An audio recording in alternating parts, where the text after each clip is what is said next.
People always ask when I first loved her. I smile, lie. Truth hides behind shame, wrapped in obsession. Hannah wasn't ordinary. First encounter happened beneath violet skies, behind broken coffee shop windows, just past midnight. She spilled espresso, cursed, smirked. "Watch yourself," she said, flicking dark curls from hazel eyes. I apologized, mesmerized. She laughed, not cruelly, but like a thunderstorm dancing across summer heat. Something shifted inside me. We started talking. Walks stretched into dawn. Fingers touched, accidentally at first. Eventually, intentionally. Her life fascinated me. Street musician turned bartender, part-time poet, amateur photographer. She kissed strangers for art. Dated men twice her age. Smoked clove cigarettes. Wrote manifestos nobody read. She lived recklessly. I admired that. I, on the other hand, typed code. 9 to 5. Lived with a gecko named Tom. Drank kombucha. Never jaywalked. Yet with her, I felt alive. First kiss happened inside an elevator during a blackout. Sweat glistened across her collarbone. Fingers tangled. Lips collided. She tasted like rebellion. From that point, nothing mattered except her. 3 months in, I quit smoking because she liked the taste of cinnamon, not tobacco. I changed my shampoo because her nose wrinkled when I used peppermint. I skipped family dinners to watch her paint moons on bedroom ceilings. Did I care? No. I was addicted. One day, she painted my name across her ribcage in gold ink. Whispered, "You're inside me now." I believed her. We'd fight sometimes. Over exes, bills, my punctuality, her impulsiveness. Once she kissed another guy in front of me, dared me to leave. I didn't. I couldn't. Some nights she'd disappear. No explanations. Return smelling of cologne, guilt, someone else's cologne. "Don't ask," she'd say, crawling into bed. I didn't. Cowardice wears many outfits. Mine looked like forgiveness. Eventually, I convinced myself she'd settle. Grow roots. Be mine. I was wrong. 2 years later, I bought the ring. Sapphire. Her favorite. Custom engraved. Only us. I planned every detail. Rooftop restaurant. Candlelight. Her favorite pianist hidden behind velvet curtains. The skyline watching us. Stars clapping. She wore crimson. I wore hope. After dessert, I knelt. Her eyes widened. Lips parted. I whispered, "Marry me." Time froze. She blinked. Then she laughed. Not nervous giggles. Not overwhelmed squeals. No. She laughed like villains laugh in cartoons. Like betrayal disguised as lipstick. "Are you serious?" she said, catching her breath. My mouth dried. Voice caught somewhere between humiliation and heartbreak. She continued, "You thought marriage?" A tear slid down my cheek. I hadn't planned that. "I love you," I managed. "God, you're sweet." "But naive," she whispered. Then she walked away. Left me kneeling. 4 weeks, silence. Her absence became noise, echoes bouncing inside skull walls. I stopped eating. Couldn't sleep. Her name felt like acid behind teeth. Then came the knock. 3 a.m. Hannah, soaked in rain, eyes bloodshot, mascara smeared. "I messed up," she said. I hesitated. "Please." So I let her in. She wrapped her arms around me like she never left. Mouth pressed mine desperately. Like her tongue could erase history. Clothes vanished. Bodies collided. We made love like liars. Raw. Frantic. Wrong. I wanted closure. Instead, I reopened every scar. After, she whispered, "Let me stay. I need this." I nodded. She curled beside me. Slept peacefully. I didn't. Next morning, I found the watch. Gold. Not mine. Not her father's. Another man's. Also, in the mirror, lipstick numbers. A name scrawled beside mine. Different handwriting. She had cheated again.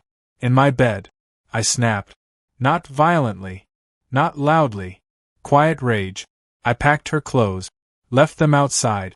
Blocked her number. Changed locks. Burned the ring. That week, Ivy walked into my office. New hire. HR rep, soft-spoken. Intelligent. Eyes kind. She asked about printer issues. I told her jokes instead. She smiled. Warmth. Over the following months, Ivy and I formed something different. Not passion. Not fire. Peace. Conversations over tea. Laughing during documentaries. Sunday crossword puzzles. No secret. She asked about Hannah once. I said, old ghost. She never asked again. But Hannah wasn't done haunting me. I saw her again 6 months later. New bar. New haircut. Same smirk. She spotted me. Walked over. Sat uninvited. Miss me? I stared blankly. I moved on, I said. She laughed. Liar. Ivy texted me. Dinner soon? Red heart. I smiled at the message. Hannah noticed. Rage flickered in her pupils. Who's she? She asked. Someone better. Hannah reached across the table, touched my wrist. Bet she doesn't make your heart explode. I pulled away. She doesn't have to. Outside, rain fell again. She called after me. You'll come back. I didn't answer. Didn't turn. Kept walking. But my heart still carried her fingerprint. Ivy made me forget how silence used to scream. With her, stillness wasn't empty. It was full of little things. Shared coffee, forehead kisses, quiet understanding.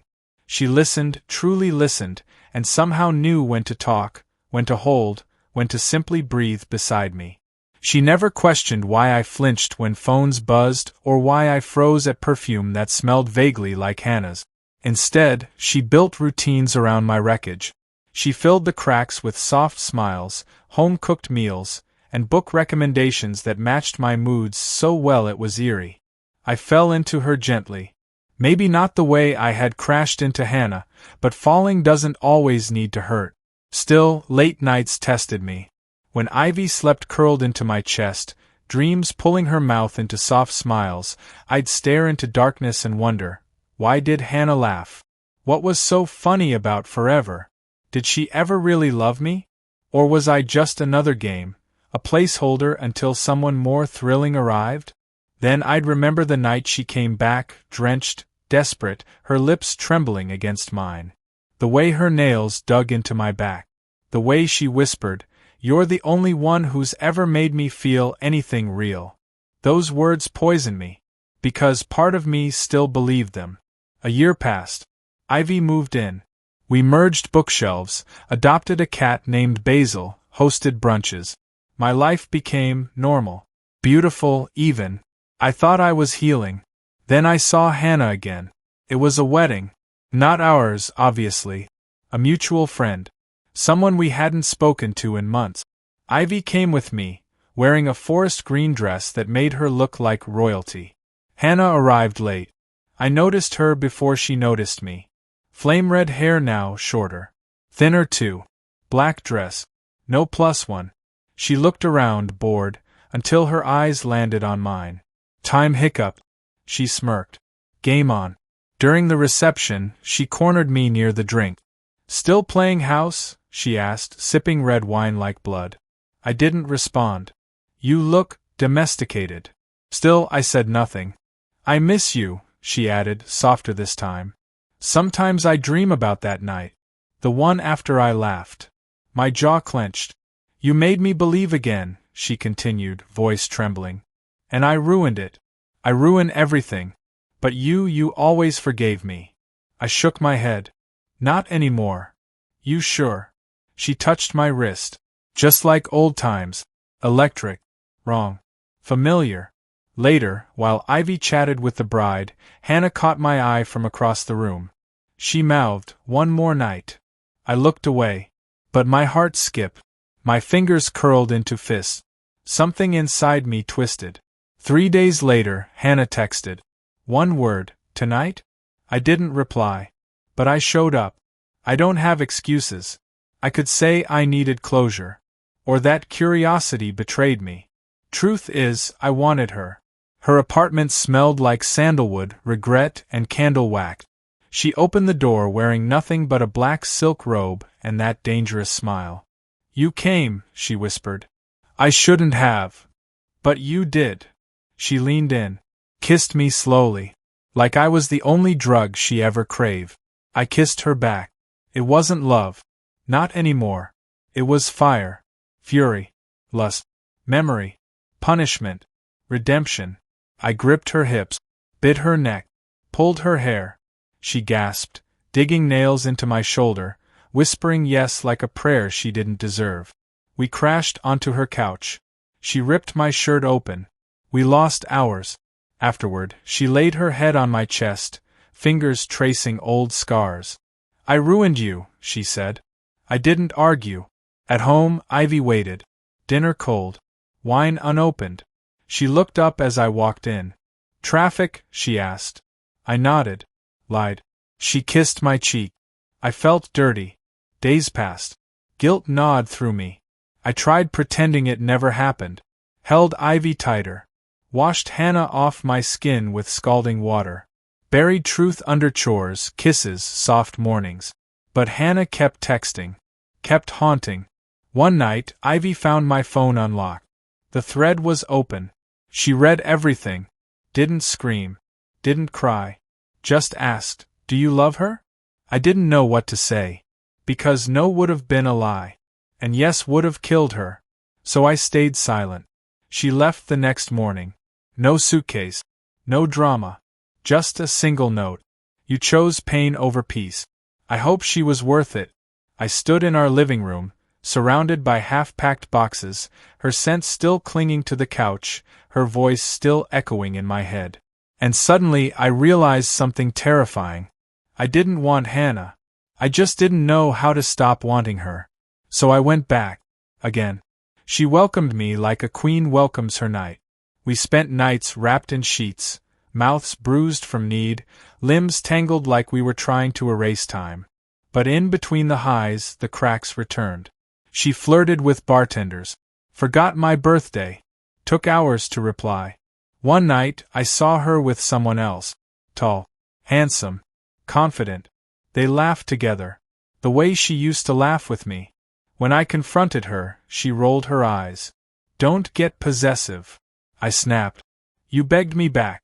I destroyed my life for you." She shrugged. "You always had a choice." That night, I stood on her balcony, staring at the city lights. I finally understood. I wasn't in love with Hannah. I was addicted to the chaos she offered. To the way she made me feel needed. Desired. Consumed. But love? Love doesn't burn everything it touches. I left. Didn't say goodbye. Didn't look back.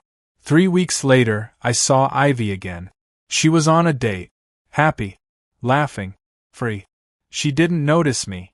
But I noticed something else. For the first time in years. She looked like someone who'd been saved. And I looked like the villain in someone else's story. Rain again. Always rain when I remember. I sat in a motel off Route 6, eating cold fries, watching TV that kept flickering between static and some old soap opera where everyone kissed dramatically before slapping each other. Fitting, honestly. My phone buzzed. Not Ivy. Not Hannah. Just spam. But for a second, my heart still jumped. Like a fool hoping the same ghosts would knock twice. I hadn't spoken to either in weeks. Hannah? Blocked. Ivy? Vanished. I was alone. And honestly, maybe that's what I deserved. Most nights, I drank until silence became bearable. Most mornings, I woke up wondering if redemption was even something men like me got. I had everything once, and I threw it all away for a woman who loved the sound of her own destruction. One evening, I drove past our old apartment, mine and Ivy's. The curtains were different now. Someone else lived there. Someone better, I hope. But I could still picture her humming while folding laundry, Basil circling her feet like a child starved of affection. I remembered her smile when I brought home her favorite cinnamon rolls. The way she fell asleep with one hand always finding mine. I missed her so much it physically hurt. But I knew she'd never forgive me. And I didn't blame her. Hannah texted again. New number. Same chaos. I miss your body. Come over. I stared at the message for hours. I didn't respond. but my hands trembled. Even after all she'd done. Even after all I'd lost. She still held a part of me I hated. 3 days later, I caved. Her door creaked open. She wore nothing but lingerie and spite. Figured you'd show, she whispered. I didn't speak. She pulled me inside. We didn't make it to the bed. We didn't care. We devoured each other. Mouths desperate. Fingers impatient. Movements brutal. I hated how good it felt. How right the wrongness seemed. She moaned my name like a spell. Pulled me deeper like an ocean dragging down a swimmer who forgot how to fight. Afterward, she lit a cigarette. I should marry you just to ruin you slower, she said, blowing smoke toward the ceiling.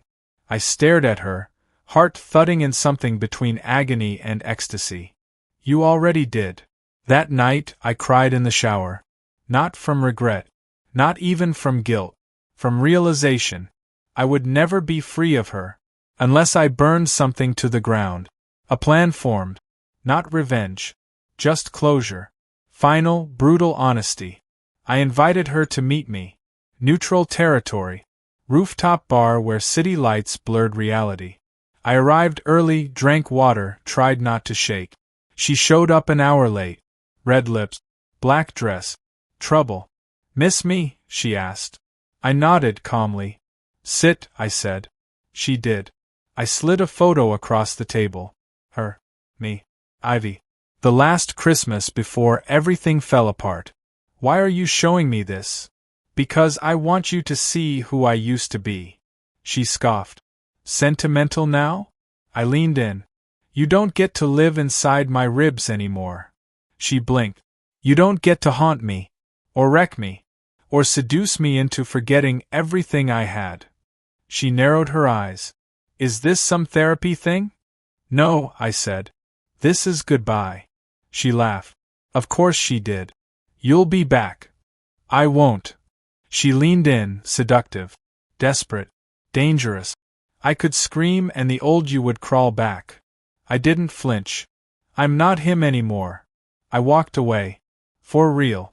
Weeks passed. No messages. No calls. No voices in my head whispering temptation. Just silence. It felt like freedom. It felt like grief. Then Ivy reached out. An email. Simple. Hey. I found something of yours while unpacking. Want me to drop it off or toss it? I stared at the screen. Typed. Deleted. Typed again. If it's okay, I'd like to see you. Even just for 5 minutes. I owe you something. She agreed. We met at a small cafe near the river. She wore yellow. Still had that quiet fire behind her eyes. She handed me the box, old letters, keys, the gecko's heat lamp. No words at first. Then finally. I read your article. I blinked. What article? You published something online. About addiction. About love. About Hannah. Oh. That. It made me cry, she said. And it made me understand. I'm sorry, I whispered. For all of it. She nodded. I know. We talked for hours. About everything. About nothing. About how love isn't always gentle. About how some people bruise you so beautifully you mistake it for passion. About how healing feels like betrayal when you've lived with pain so long it starts to feel like home. I don't hate you, she said, standing to leave. I looked up. I still love you, I admitted. She paused. That's the saddest thing I've heard all week. Then she left. I didn't chase her. Didn't beg. Didn't collapse. Just stood there. Alive. Still broken. But mending. Later that night, Hannah texted again. I dreamt about you. You were crying. I blocked the number. For the final time. Mornings became quieter. No more missed calls at 3 a.m. No scent of sandalwood haunting my pillows. No lipstick-stained shirts stuffed under the bed. I started waking before sunrise. Not because I couldn't sleep. Because I wanted to. Funny how pain teaches discipline. Therapy helped. At first, I went to say I tried. Then I stayed because it worked. My therapist's name was Elaine. She had the face of someone who'd seen enough of love's collateral damage. She never judged. Just asked good questions. Do you still love her? She said once. I hesitated.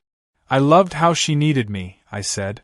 She scribbled something down, then looked at me and replied. That's not love. That's addiction. I deleted every photo, burned every letter, even erased our shared playlist. Yes, the one we made that night under stars while drunk on bad tequila and lust. It hurt. Like carving memories out of your bones.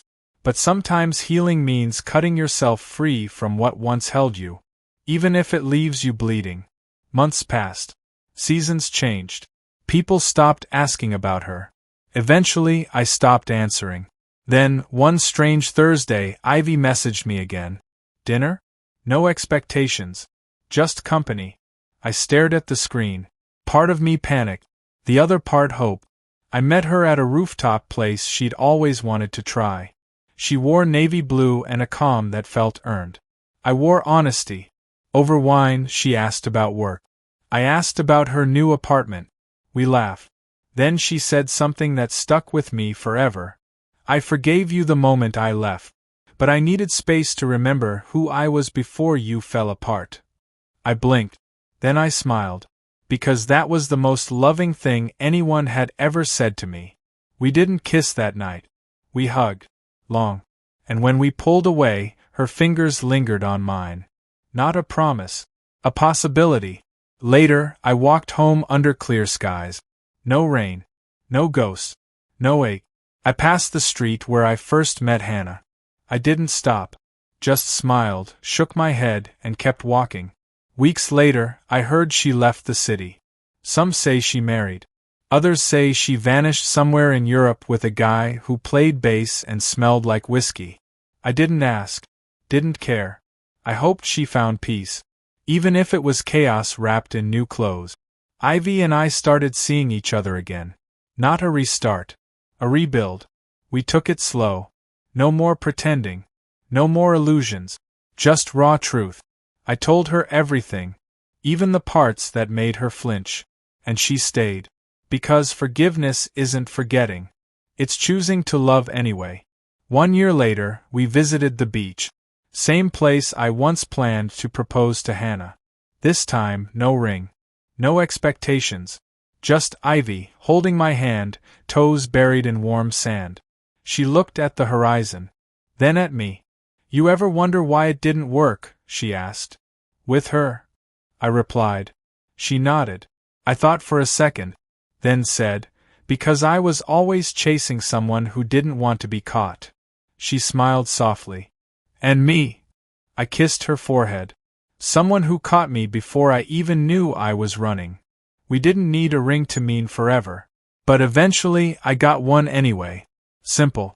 Silver. No hidden meanings. No engraved lies. Just us.